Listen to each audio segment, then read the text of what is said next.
Welcome back, and we're here talking with Edgar Walker, founder and CEO of Surge 4, and he's here to talk some Final Four action. So let's just go ahead and get right to it. In the first match, what do you think are the keys to winning? There's been all this talk about how it's so tough to shoot in domes, especially this NRG Stadium in Houston, and how three-point shooters just don't fare well. So Oklahoma kind of live and die by the three all year. You've seen it. So we're wondering, basically, will Buddy Hield, will all those guys be able to come out and hit shots at the rate they normally do for Oklahoma? Oklahoma is taking on number 2 Villanova as well, so that should end up being a great matchup regardless of how it goes. But Syracuse has a tough battle ahead. They're the number 10 seed, and they face number 1 UNC. How do you think they will fare up against them? I like how Richardson from Syracuse and how good he's been. They kind of watch him, and it's very up and down. Like, as dominant as he was in that second half against Virginia, where he had like 20 points, the first half he was just not nearly. He was looking pretty bad, pretty out of it. So it's kind of what Malachi Richardson shows up, because he'd be a tough guy for anyone to guard, let alone Carolina, which may not have a prototypical guy that can really slow him down. Well, I would like to see an upset in Syracuse right here, but we have one final question. Who do you think is going to pull out the win? The Villanova-Oklahoma is a toss-up. I mean, I'm going to go with Villanova just because of all the different ways they can hurt you and all the playmakers they have.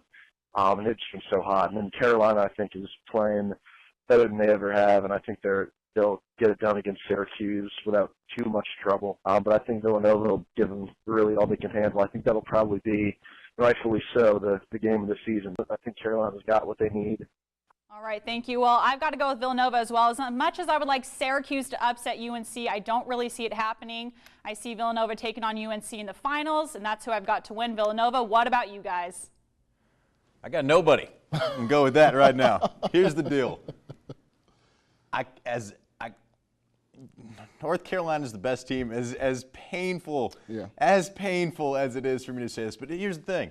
I fully expect after they win this championship to have some sanctions come out, some recruiting violations, kids not going to class.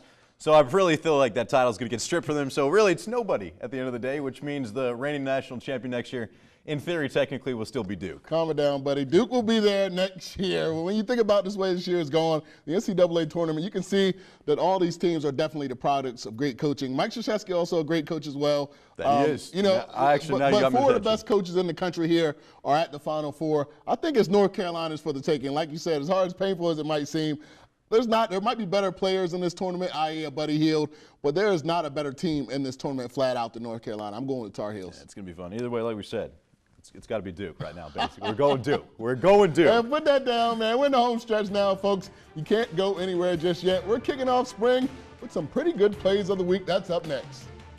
Hi, I'm Julius White, Washington High starting pitcher, and you're watching Delmarva Sports Insider.